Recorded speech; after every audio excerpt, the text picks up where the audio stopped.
British troops have begun their withdrawal from Afghanistan, among them hundreds of soldiers from the East Midlands. The region's troops have played a major part in the conflict, and much of it's been documented by our correspondent Jeremy Ball. Well, now as the bases are wound down, he's been back to Afghanistan for a special report on the impact East Midlands soldiers have had. This is Camp Bastion, the sprawling British base in the middle of the desert that was designed by engineers from Chilwell. Thousands of men and women from the East Midlands have been deployed here over the last few years, but now they're packing up to head home. It's called the drawdown. It's already well underway. They're dismantling bases, loading containers and cleaning thousands of vehicles that are going to be sent back to the UK. But when I first came here 5 years ago, it was very different. It was all-out war. These soldiers from Derbyshire saw some of the British Army's toughest fighting since World War II. They've shown extraordinary courage, and more than 20 men from the East Midlands have lost their lives here in Afghanistan. So I asked the Army's commander here in Helmand Province what they've really achieved. The role that's been played by regiments such as the Royal Anglian Regiment and the 9th 12th Lancers, their contribution has been really valued, and you can see the changes and you can see the progress that's been made on the ground here in Helmand. We originally came to Afghanistan because of the threat that was posed from this part of the world, which led to 9/11 and some of the attacks in London. And then ever since then there has been an operation to assist the Afghans in rebuilding their nation in order that they can have their own security forces that can prevent that threat from emanating from this part of the world again. But there still remains an underlying political issue here in Afghanistan, which is the source of the insurgency. Some people will say the Taliban still have influence in this part of Afghanistan. We're withdrawing. We haven't won this war. I think the reality is this is not about winning and losing. We can see that the military activity, the activity of ISAF troops and our British soldiers as part of that, has very successfully bought the Afghans time. That has allowed a secure environment in which they can recruit their army and their police, they can train themselves, and we've been able to deliver that training. Do you think we could see the Taliban back in power in some form in Helmand Province? I can see no chance in here in Helmand. The people of Helmand overwhelmingly reject the Taliban. They can see that the government of Afghanistan have been able to deliver effective security, and they have also been able to deliver the functions of government that we would expect back in the UK. The Taliban offer none of that. Since the Royal Anglians first arrived here 12 years ago, things have changed dramatically. Towns are open for business, girls are going to school, and millions of Afghan refugees have come home. But no one doubts there are going to be huge challenges when British troops leave later this year. So, will security here deteriorate? Could the Taliban be back in power? And will the sacrifices of so many troops from the East Midlands make a lasting difference here? And you can see more of Jeremy's reports on Afghanistan on the BBC's website. Well, joining us now is John O'Lee, an ex-serviceman from Nottinghamshire who lost a leg when a landmine exploded in Afghanistan. Jono, it's great to see you. Jeremy did pose a very big question at the end of his report there. Were these sacrifices, including your own, were they worth it? It depends what question you're asking, really.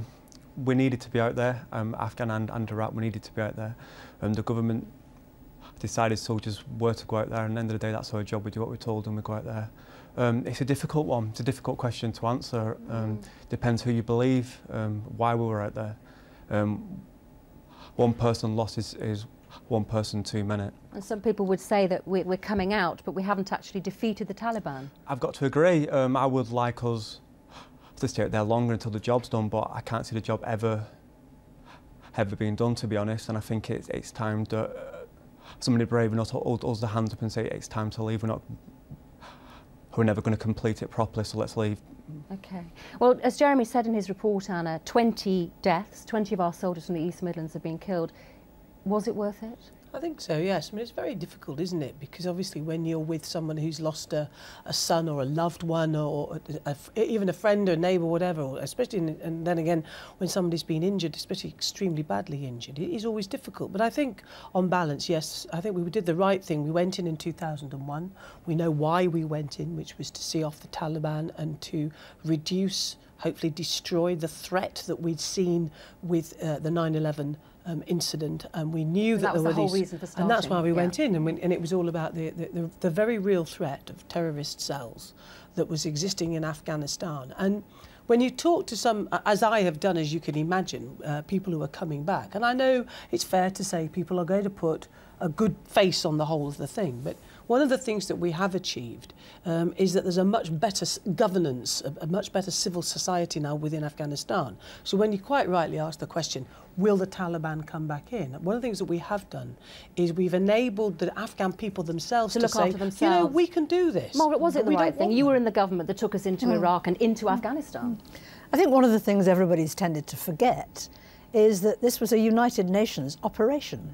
It was not just the US and the UK, it was about 30-odd countries, if I recall correctly, because everybody was so appalled after 9/11, not just by what had happened, but by the realisation this was a completely new kind of threat which people hadn't anticipated. I mean, we have a lot of experience in this country when we had terrorism from Northern Ireland, but on the whole, people were not willing to actually kill themselves. You know, they were willing to take the risk of dying, but they weren't setting out to be killed, and it was all a completely new phenomenon. With the cuts so that yes, we're I think it facing was now the right thing to do, to go in. With the cuts that we're facing now to the armed forces, Jono, could we mount that kind of operation now? Could we go into Afghanistan and do what we have done? My personal opinion is no. I think we struggled originally to do what we did. We went out there with no kit. In Iraq in 2003, we didn't have the right kit.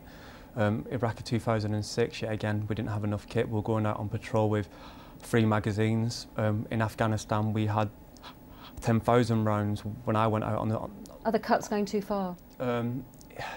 It's hard to say because I haven't got all the figures. I would like all the wastage in the MOD to be sorted out, and then you'd probably find you wouldn't need as many cuts as are happening, to be honest. We've cut personnel. In fact, we've increased the kit now. I mean, I think everybody agrees that the kit that the guys get, the vehicle, the complete new fleet of vehicles, it is exactly what they want. And when I go out, one of the things that, because you'll get soldiers in particular who always want to say to you, would you like to see our weaponry? And you say, well, I'm not really into weaponry. I want to know, have you got what you need?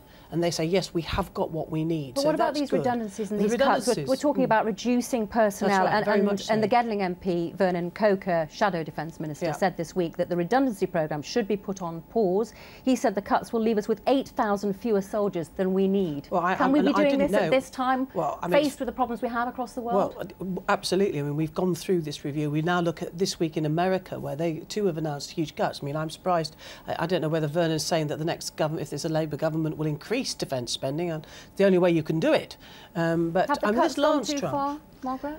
I think a lot of people, including, by the way, in Anna's own party, are really quite worried about the way in which there's all the emphasis on reserves and so on. And the events of the last few days have shown us just how much, you know, something can blow up almost out of the blue and the problems it can cause. And of course, so I think there is anxiety about it. And of course there's the worry, isn't there, as all these soldiers return from Afghanistan, as they're going to be doing, they are going to need help. I mean, you told me before we came into the studio, you've recently been diagnosed with PTSD yourself.